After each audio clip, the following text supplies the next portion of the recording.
Hello. Let us call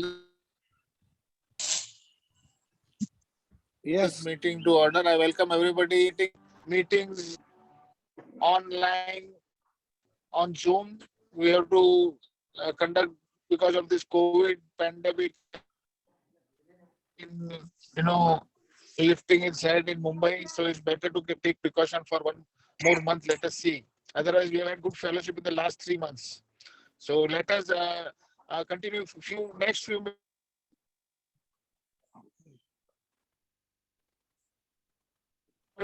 My network goes away. Request Mihir to proceed with the meeting. And we have Dr. Hetal Chiniwala is a good friend of mine. He's a new member in our club, and he'll be speaking about his passion, that is scuba diving. So let us first start with the national anthem.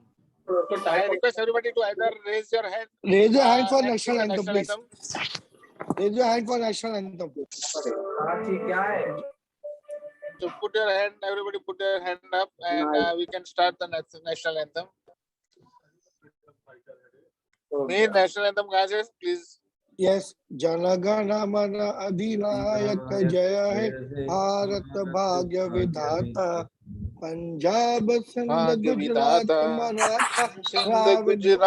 Maratha Dravida Utkal Banga Vindhya Himachal Yamuna Ganga Uchala Jalad Taranga Tava Shubha Name Jage Tava Shubha Ashish Mage Gaye Tava Jaya Gatha Janagana Mana Adhinayak Jai Bharat Bhagya Vidhata. Jai Hind. Hetal, you can start. Okay. So we are 34 participants, 36 participants right now listening to our Dr. Hetal. Hetal, I'll give you a brief introduction first. Yes. Hetal apna Nawa Rotarian is a very good orthopedic sports surgeon, and he's a very close friend of Jatin, and now he's very close to us also. And he's going to reveal his adventure of scuba diving. So we can support after he completes. We just give him a clap of honor him with a clap. Can get online meeting. COVID na vadhwana hisabe આપણે બધી કરવી પડશે બે વખત હજી. We'll take a call in February whether we start offline or not. Okay, Hetal, please start the meeting. You can start. So first of all, let me thank Jatin and Mihir for giving me this opportunity to talk. Now, before I start my talk and before I tell you what I'm going to talk about, I'm going to share with you two defining moments of my non-professional life.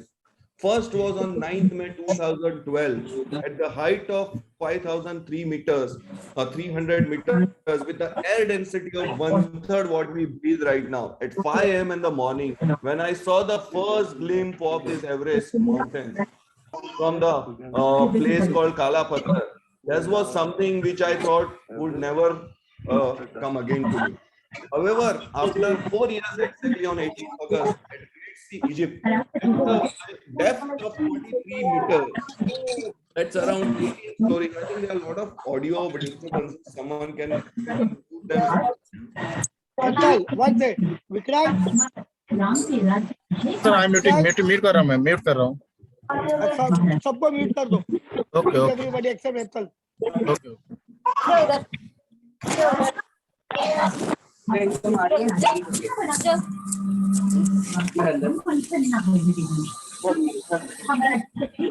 Everybody, please mute yourself. Everybody, please mute yourself. Hetal's audio is not getting clear to us. Jawar bhai, Gayatri Prasad, Jai Shri Ben, banda mute karo pote. Yes. Jawar bhai, mute karo, mute. Jawar bhai, mute karo. કરેલું છે. હા, તમે unmute છો.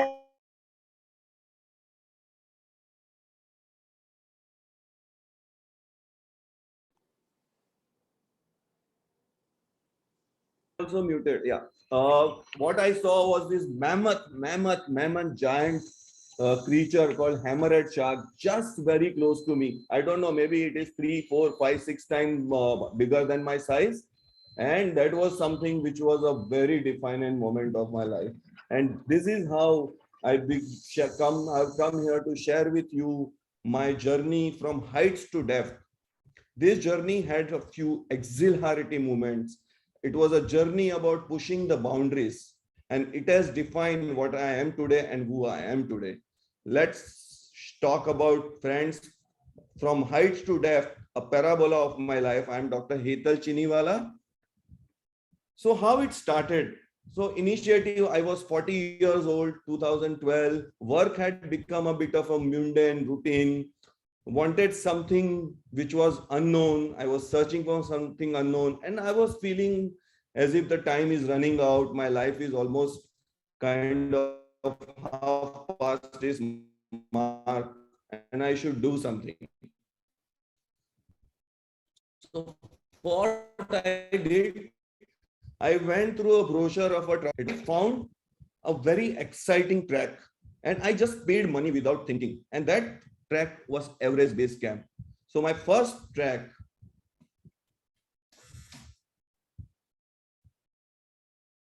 can you hear me? Can everyone? Yes, you are audible. Yes, You are yes. audible. Go ahead. Little loud. Everest Base Camp. I just થોડું જોરથી Hetal. paid the money. And it was a physical challenge. I wasn't sure if I was physically fit. It was a 13 days of intense walking, climbing, thin air, and the weather is always a best at such places. Mountains are beautiful, but they are merciless. It was a mental challenge coming out of that same mundane routine, giving up the routine luxuries like taking no shower for 12 days, using unclean toilets, using tissue paper, and worst of all, no phones. But I had to do it. I had to go because mountains were calling me and I had paid the money. I am a Gujubai. I won't waste my money. I trained a bit, walk, swim, etc., but no training is ever enough for such a track. But what I came across was the magnificent vistas, the beautiful layout of this place. Did I have tough moments? Of course, there were many. Because the weather was so bad, our plane could not take off for 2. We had to convert our 13-day track into an 11-day track. That means what we would walk in 13 days, we had to finish in 11 days. It was, and the weather was mad. There was a feeling of helplessness. Sometimes you have a feeling of surrender because you can't do anything. There were rain, there were wind, air is thin, you are suffering from mountain sickness, and there was a lot of unknown. But what I saw, you can see this is a beautiful, one of the most beautiful vistas I had seen. This is the whole track from Everest Base Camp all the way to Mount Everest. And this vision, this scene, you can never get anywhere. It can never go out of your eyes. You close your eyes and you see this. And that is what was one of the best moments of my life. And it was worth it, every bit. There were moments of inner calm, surrender, acceptance. And at the end of it, of course, there was a feeling of achievement. Out of 18 of us who went there, only 8 could go to the base camp. So it was a real feeling of achievement, considering that was my first trek. So how did I land up from heights to depth? How did I land up into scuba? And that I started the same year I started Everest, that is in 2012. Why scuba? Because of course the depths of ocean, like the heights of mountains, are always exciting. It's fearsome. And besides, someone just suggested, let's use scuba. One of my cousins, he said, let's use scuba. And the worst thing is, the person who put me onto the scuba, he never took a single dive. He got so claustrophobic, he left. He never took a single dive, but he left me addicted to this wonderful adventure. So before you start, like a true Gujubai, you always want to know what is the cost of these things. So I found out it's not very expensive. It was okay with my pockets. And second thing is, they are shorter holidays, 7 to 8 days maximum. And that fits my work profile as a doctor. I don't have to be out of work for a longer time. And daily wagers like us, they always think about how many days you are in holidays, because the days you don't work, you don't earn. So and it takes you to the one of the most beautiful locations in the world. You are so spoiled for beauty that nothing is ever enough after that. So how it starts is, initially there is a pool training for 2 days. You exercise various skills, one day in a shallow pool, second day in a deep pool. Then you have to do 4 open water dives for certification. That is in ocean. You learn a few things like how to use this gear, the fins, the mask, the how to balance underwater, how to handle your mask underwater, and the various things, exercises you do underwater to stay afloat. And this is the part of the scuba training. So how was my first experience after finishing the pool training when I went into the sea? Was it like Zindagi No Milegi Dobara moment? No, it was a complete nightmare. I had claustrophobia, I had dry mouth, I had fear. And you feel, why I am doing this? I am happy with my family at home. Let me sit home in the comforts of my home. Why I am doing this? So that was the feeling. There were lots of difficulties, like when you wear, if you can see this, this is the mask which you wear, so that water should not go in. Now this gets fog. The moment it fogs, you see nothing. So if it falls, you have to remove it underwater, clean it and reapply it. That was a nightmare. Then you have to balance yourself. If you don't balance yourself, you are going to hit, you are going to go down, you can suddenly go up. And you have to, so that you have to keep checking your mass, your regulator, whether the air which you are carrying is enough. The last thing you look at is the sea life, the fish and everything. You do not, all you want to do is to come out alive and not write poetry like they do in movies after doing a first scuba dive. I have been to lots of locations. The first one where I did my scuba diving was Netrani, which was, it's a pigeon island near Mangalore. Then I've been to Maldives Drive, that too on live about trips, which I'll come to it later. What are they? I've been to a Sipa island in Sipadan, where we lived on an oil rig, which is converted onto a dive resort. I've been to Andaman's Tribe. One of the most beautiful locations is again Egypt, Red Sea, again live aboard. And something which I will not forget is this Raja Ampat, one of the most exotic locations for scuba diving which I have been to. What I love about it is it's the wholesome experience. You meet completely diverse people. You don't stick to the same people you are talking to every day. It's a community living. You are staying in one place for 5-7 days. It's a livable experience. Amazing evenings, mind-blowing locations, and those amazing creatures of God. It just leaves you speechless. And you are totally cut off from stress. Your phones are not working. And this is not your typical sightseeing holidays that you post on social media. The over the water fun is every bit as charming as under the water. And sometimes we just go for the over the water fun. And it's a pilgrimage in every sense. Every bit of it is an experience in itself. I have lived in an exotic place. These are the live aboard trips. These are the trips from airport. You go straight onto these boats, and for 7 days you are on water. And then this comes back to airport and you go back home. This is in Maldives. This is again in Egypt. You live or stay in a boat like this for 7 days. You do everything, eat, drink, everything there. This is one of the islands in Indonesia, Malaysia called Sipadan. This is also oil converted into a dive resort. And you actually live on this oil rig in those small little dingy rooms and dive from here. You see the height of it. Amazing experience. And you see this island. This is a Raja Ampat Island, one of the most beautiful places I have seen in the world. This is one of the lighthouse in front of nowhere in the Red Sea. Again, the beautiful, pristine beaches where no life, the boat rides where you see no one else in sight. It is not like the typical tourist places where you see hordes and hordes of people taking selfies and photographs. This was our stay in Raja Ampat. It was an overwater villa, and this is not a typical 7-star overwater villa what you see in Maldives. This is a very basic 3-star hotel with no air conditioner. Here, in fact, they do not let you use your own shampoo also, because they are so environment friendly. They give you environment friendly shampoos to use. You do not use your own stuff. So these are one of the most amazing locations I have seen. And one of the better things is you meet completely diverse people. I have met so many people. This guy is a young restaurateur, this guy is a mining king, and you meet from every place in the world. And so every trip has an Indian, people from different countries, Europe, where not America, US, and it's a bit of an adventure experience by itself. These two were my instructors when I did my rescue diving course. And these are all the people I have dived with. They have become my friends now.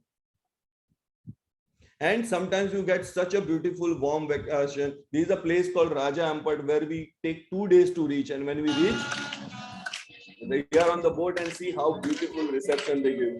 The whole staff, including the diving staff, the owner, the owner's wife, they give you such a beautiful warm welcome.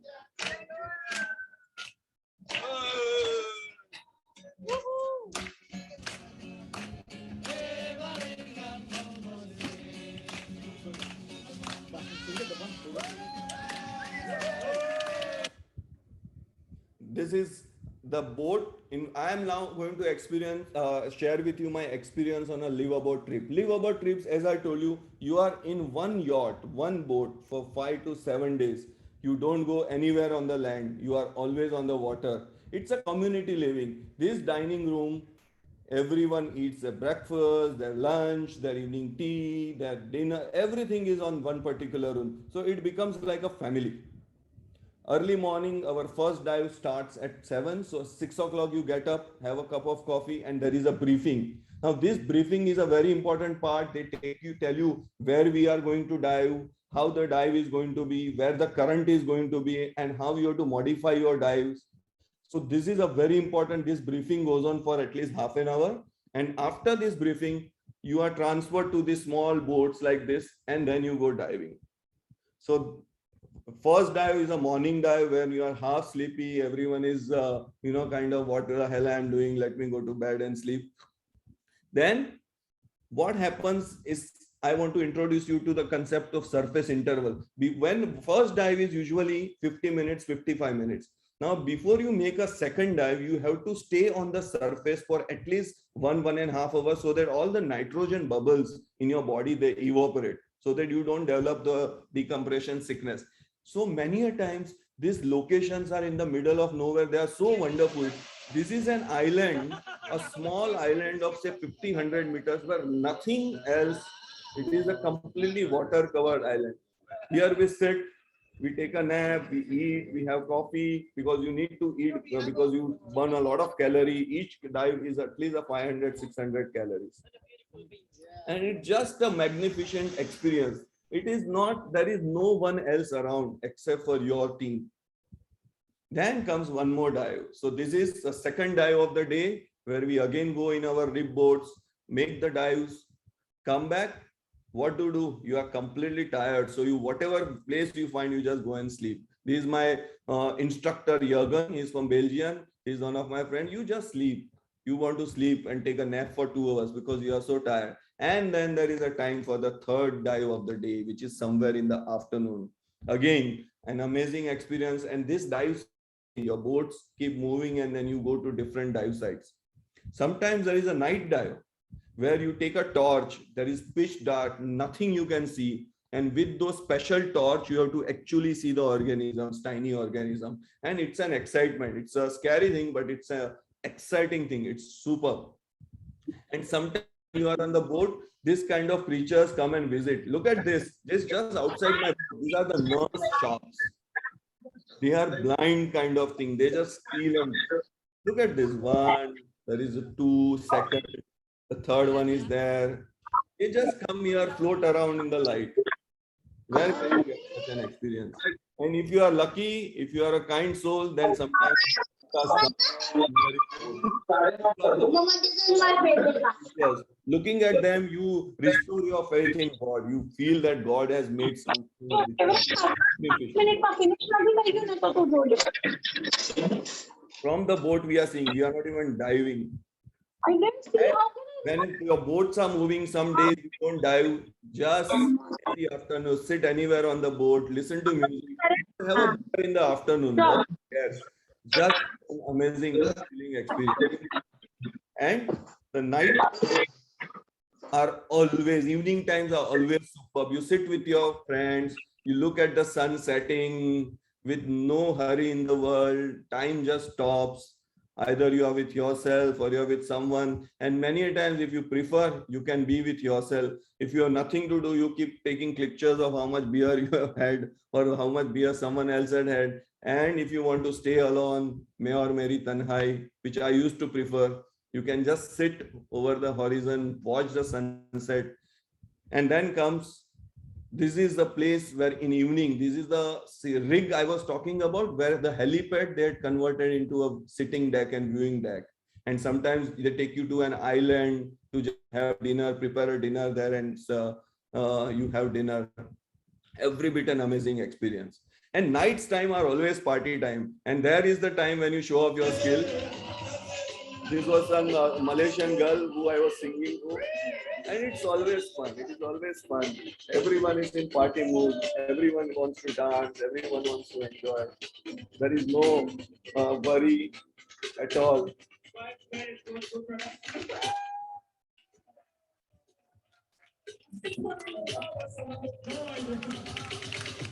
Ashok Kumar from India was here.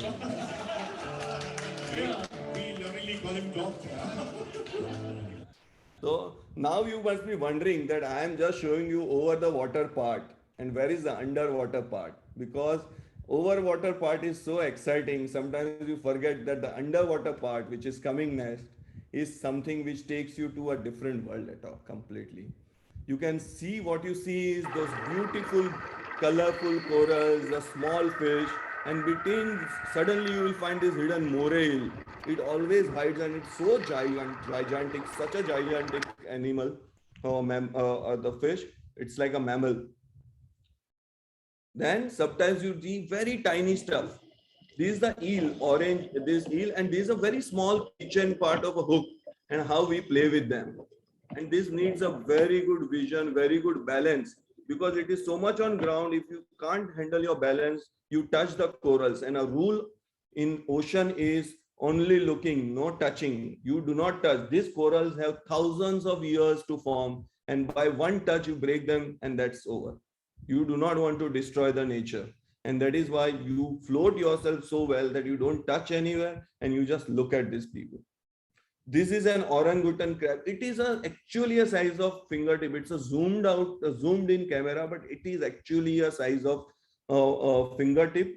Only with the good camera zoom, you can picture these things. Then there are this creature. This is a school of barracuda.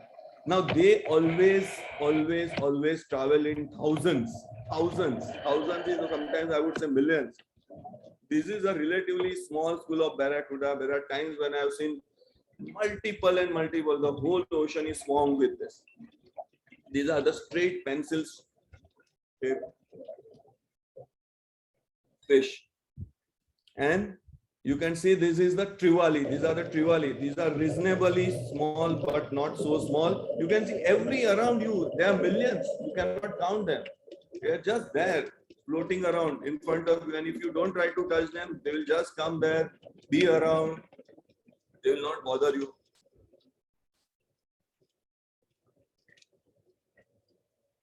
Such a beautiful vista. And this is while you are continuously counting your breath, you are breathing through your air tanks, having fun. Simply magnificent. Simply, there is no word to it. This is my friend Gaurav from Delhi. He's one of the, we have dived almost 5-7 times. And then sometimes you see these nasty creatures. These are stingrays. They are called stingrays because that sting, the tail, if you touch or if you do anything, it's a poisonous. again so beautiful, it's so huge, and you have to just see them. They are dancing, they are doing their own stuff. When you see this, you realize that you do not need brains, you do not need worries, you do not need anything to live. You just live for the heck of it, and life is so wonderful.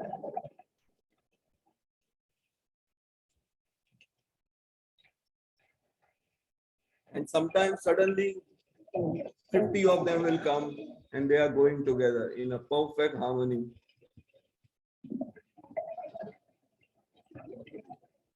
These are from actual dives which I have made. And many a times if there are currents, you hang yourself with a reef hook like this. Here we are waiting for a manta ray to see.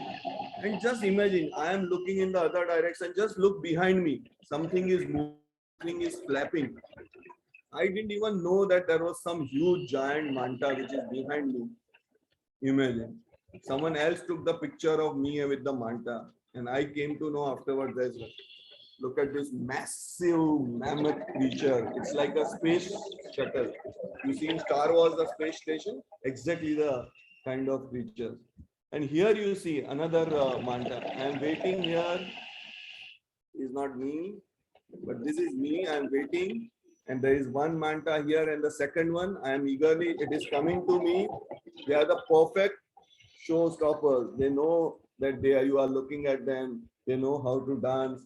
And you have to be separate. The moment you try, they feel they are approaching you, they'll go away. See, my hand just moved a little, flap out. So leave aside touching them. They feel those currents in the water. If someone is approaching them, they just disappear.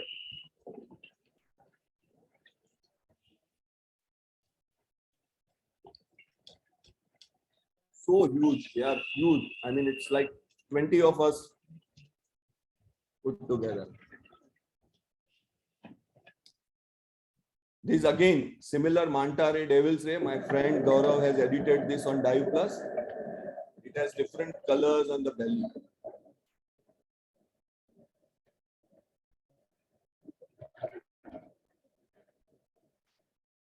And sometimes when I go to dive, people say there are sharks, they don't bite you.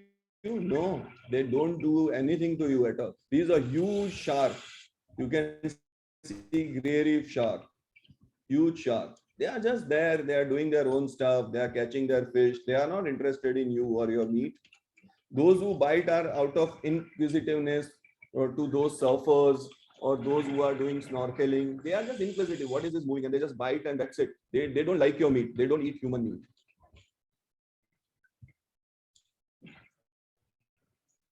You can see so elegant in their movements. Absolutely marvelous.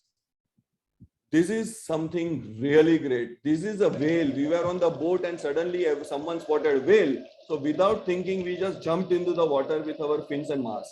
And we are actually swimming with this whale. Huge, huge. They are warm water whales. So they are more at the surface. Let's say 5-6 meter high. See how small we look in front of them. They are huge. And here, somewhere we are just kind of swimming with them. Take your breath, go down, see, again come up. Some people are scuba diving, but rest of us, we are on the surface swimming, right nowhere in the middle of a coral island. The spotted whales, beautiful. There is no words to describe. Beautiful is an understatement. And this is something really unique creature. It's called thresher shark because it has a very long tail. Again, a shark. Very rarely seen. This is in Red Sea, Egypt. You have to be away. The moment you approach them, they just run away. So you have to be quiet. You have to be steady, and you have to just watch them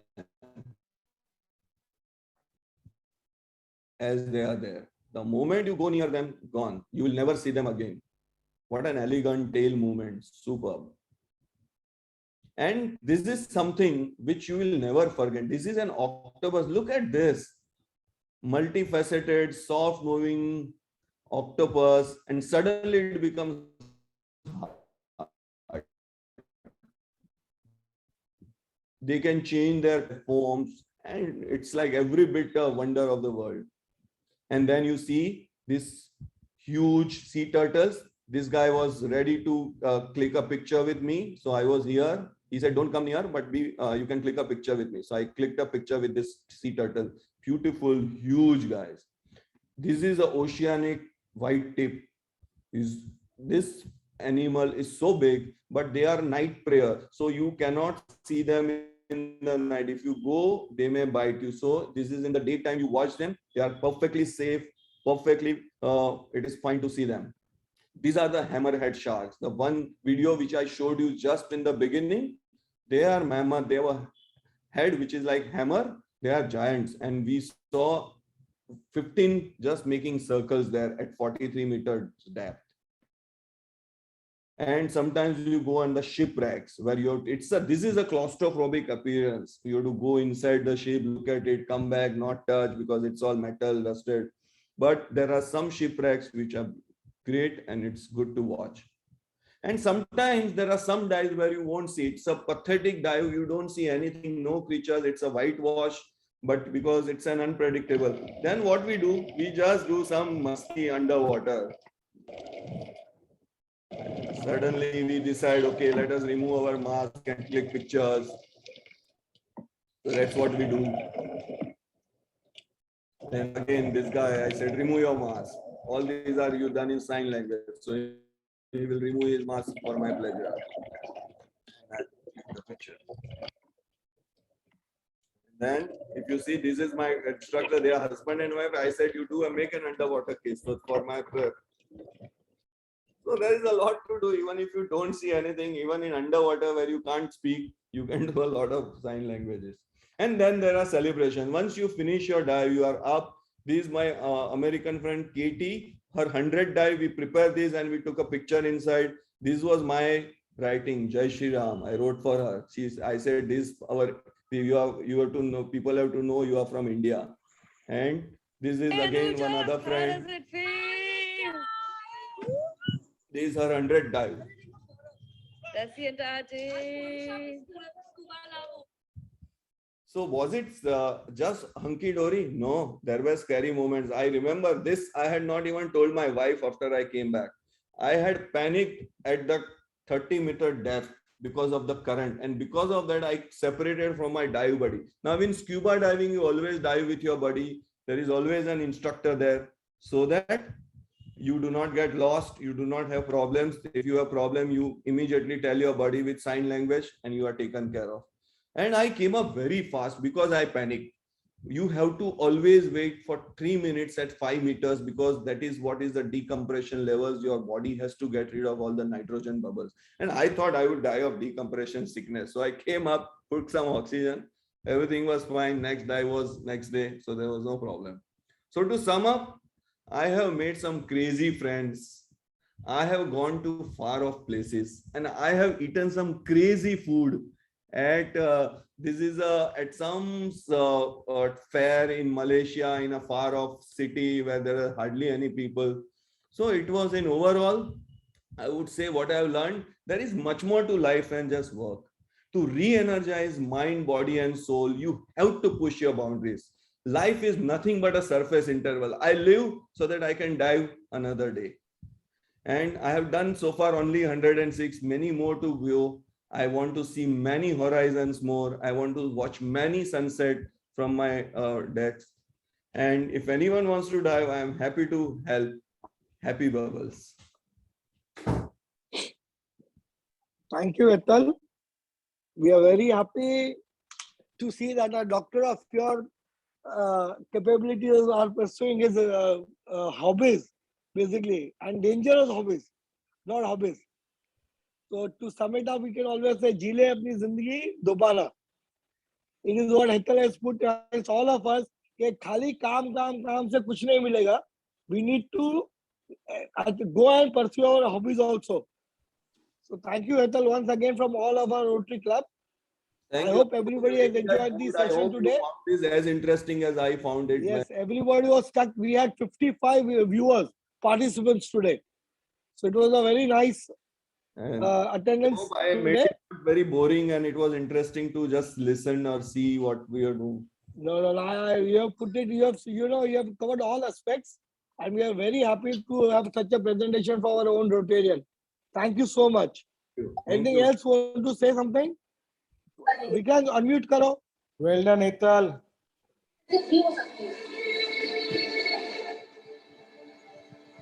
Anybody else wants to Thank you so say much, something? sir. Superb, Hetal. We had What a a great nice session. scuba trip. Thank you so much. Thank you. Yes, Hetal bhai, we have really enjoyed the trip. Yeah, Thank you. it's marvelous experience through your eyes and your experience. Yes.